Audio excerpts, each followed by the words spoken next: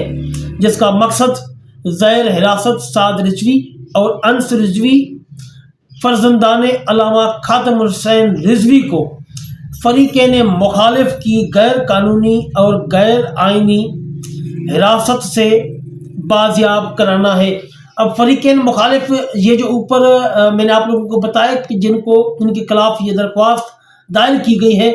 یہ ان کو فریقین مخالف بنایا ہوا ہے اس درخواست گزار نے۔ درخواست گزار 2017 سے تحریک لبیک پاکستان جو کہ ایک سیاسی اور مذہبی جماعت ہے اس کو جوائن کیا ہے اور وومین ونگ کی کوارڈینیٹر منتخب ہوئی۔ وہ اپنا بتا رہی ہیں، تعارف اپنا کروا رہی ہیں پہلے، جس کے بعد 2018 میں صوبہ سندھ سے مخصوص نشست پر رکن صوبائی اسمبلی یعنی کہ MPA منتخب ہوئی سندھ اسمبلی سے، جیسا کہ 10 اکتوبر کو پارٹی کی طرف سے یا اقصی ملین مارچ کا اعلان کیا گیا جو کہ فیض آباد سے امریکی سفارت خانے تک ہونا تھا، جس کا مقصد اسرائیل کی جانب سے جنگ بندی کی کھلی خلاف ورزی اور معصوم فلسطینیوں پر بمباری کے خلاف احتجاج تھا۔ یہ یعنی کہ اس ریلی کا بتا رہی ہے کہ اس کا مین مقصد کیا تھا، جس کی عالمی سطح پر مذمت کی گئی۔ اس یعنی کہ جو بمباری کی گئی تھی فلسطینیوں پر اسرائیل کی جانب سے اور شیلنگ کی گئی، یعنی کہ عالمی سطح پر بھی اس کی مذمت کی گئی۔ اس ضمن میں 6 اکتوبر 2025 کو ڈپٹی کمشنر اسلام آباد کو تحفظ فراہم کرنے کے لیے ایک درخواست بھی دی گئی تھی، یعنی کہ پروٹیکشن کے لیے، ریلی کی حفاظت کے لیے DC اسلام آباد کو باقاعدہ 6 اکتوبر کو درخواست بھی دے دی گئی تھی۔ 10 اکتوبر کو پارٹی رہنما علامہ سعد رضوی نے فلسطین سے اظہار یکجہتی کے لیے جمعے کا خطبہ دیا مسجد رحمت للعالمین میں۔ اس ریلی میں 5000 افراد شریک تھے جو معاشرے کے مختلف طبقات سے تعلق رکھتے تھے۔ ریلی لاہور سے اسلام آباد تک مکمل پرامن رہنی تھی، یعنی کہ یہ انہوں نے بتایا کہ ہماری ریلی پرامن رہنی تھی، اس میں کوئی بھی اس طرح کی بات نہیں ہونی تھی، کوئی تشدد یا کوئی توہین آمیز بیانات اس طرح کے یا کوئی تقریبی کارروائیاں نہیں ہونی تھیں، اور شرکا غیر مسلح تھے۔ فریقین مخالف نے اس پرامن ریلی کو روکنے کے لیے شیلنگ، فائرنگ اور دیگر ہتھ کنڈے استعمال کیے، جبکہ پرامن احتجاج ہر سیاسی جماعت کا آئینی اور قانونی حق ہے۔ اس کارروائی کے نتیجے میں متعدد افراد زخمی ہوئے، تاہم ریلی جاری رہی۔ مریدکے کے پہنچنے پر جب رکاوٹیں مسلسل بڑھتی رہیں تو تحریک لبیک کی قیادت نے مذاکرات کا فیصلہ کیا۔ یہ وہ یعنی کہ درخواست کے اندر یہ ساری چیزیں لکھی ہوئی ہیں جو کہ میں آپ کو ٹرانسلیٹ کر کے بتا رہا ہوں۔ اس دوران پولیس نے anti riot force, elite force اور رینجرز پر مشتمل بھاری نفری نے ریلی کے شرکاء کو گھیر لیا، یعنی کہ گھیرا ڈال دیا پوری ریلی کو۔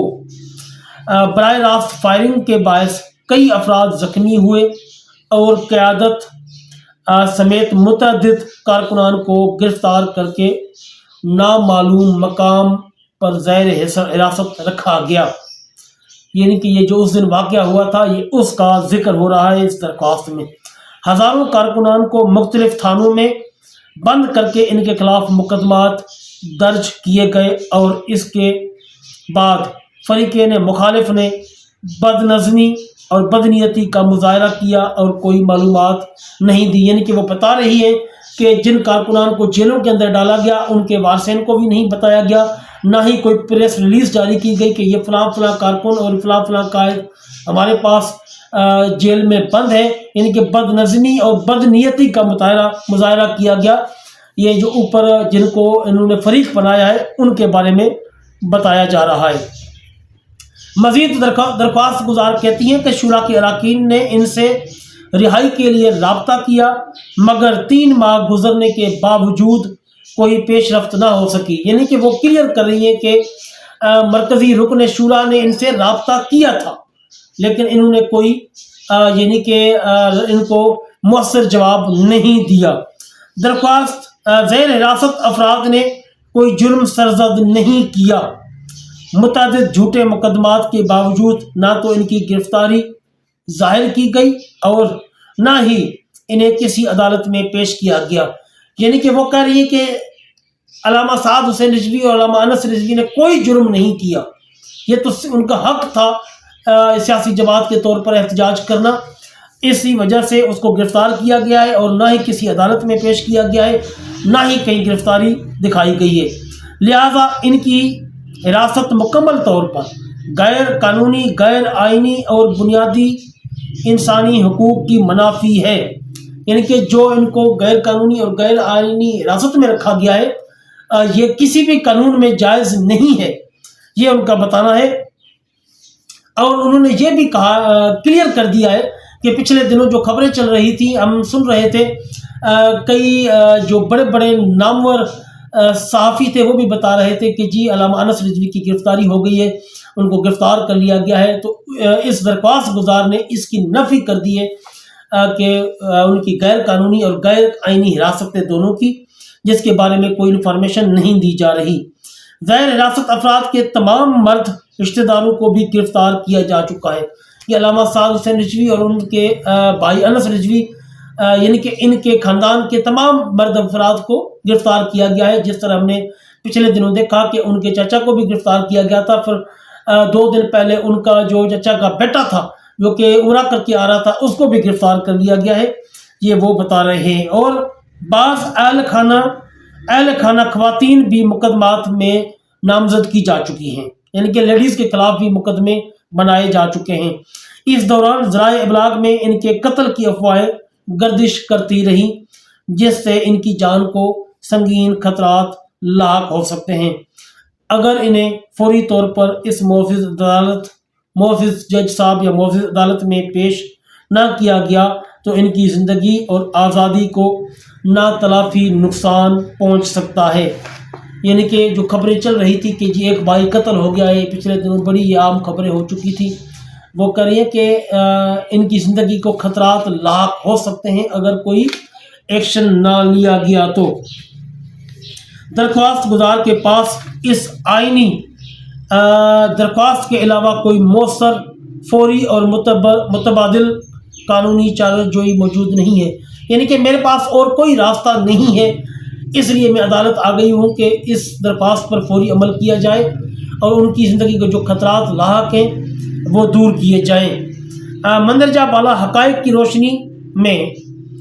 معزز عدالت سے مدمانہ استدعا ہے کہ اس آئینی درخواست کو منظور کیا جائے۔ فریقین مخالف 3 اور 4 کو حکم دیا جائے کہ وہ سعد رضوی اور انس رضوی کو غیر قانونی حراست سے بازیاب کروا کر عدالت کے روبرو پیش کریں اور اس کے بعد بیانات ریکارڈ کرنے کے بعد انہیں فوری طور پر رہا کیا جائے اور عدالت جو مناسب اور منصفانہ حکم دے دیگر ریلیف بھی عطا فرمایا جائے۔ یعنی کہ یہ اس آئینی درخواست کا ٹوٹل متن تھا جو کہ میں نے آپ لوگوں کو یہاں پر پڑھ کر سنا دیا ہے۔